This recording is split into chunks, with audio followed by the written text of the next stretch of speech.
Dabar pirmą, ką norėčiau sužinoti, kas iš jūsų, 30, visų žadu parvesti, pirmą kartą. Gerai. Pirmą kartą žygyje. Gerai. Tai yra apie trečdalis. Dabar kas iš šitų naujokų yra vienas, ne dviese, ne draugai, ne giminaičiai, pats vienas.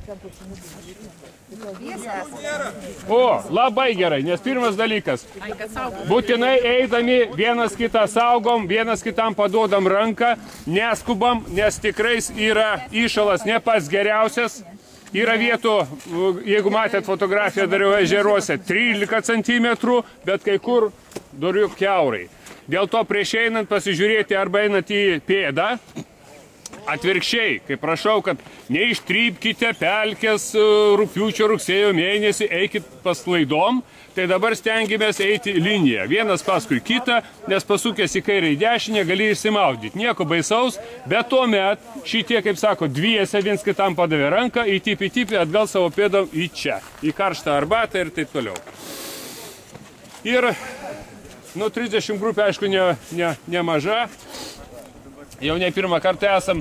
Šiandien yra rytų vėjas, todėl visą maršrutą pradėsim iš kito galo. Jeigu pradėdom nuo tako, tai dabar iš kitos pusės, kad mums rytų vėjas pūstų į nugarą, nes gana įkyrus vėjas ir nesmagus. Dabar kitas dalykas, eisim iki medžioklės medžiotojų tako. Pirmiausia, pirma stotelė bus ir man reikia pagalbininko, kuris paneštų šitą sunkų svorį. Ar galite kažkas? Ačiū labai. Gerai. Tak.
Jeigu norite į pelkę, tai nuo balandžio 1 jau yra draudžiama, bet nuo rugpjūčio 1 galima. Visada pakartosiu, niekada vienas neikite. Būti dviese arba didesniai kompanijai. Šiaip spanguoliauti leidžiama. Spanguolės leidžiama, bet spanguolių nėra. 2-3 uogas gali yra, čia nespanguolyn. Vieną kitą galite pamatyti, kaip sakant, įdomumo dėlį. Dabar, neskubėdami, kas ir nėra buvę, pasižiūrėsite trumpą informaciją stenduose. Mūsų laukia parko direktorius, kuris gal jau ir spėjo išvirti košę į arbatą. O dabar aš noriu suskaičiuoti, ar tikrai visi grįžo, kurie buvo pradžioj 9 kvadrate. Čia yra 2. Ir einam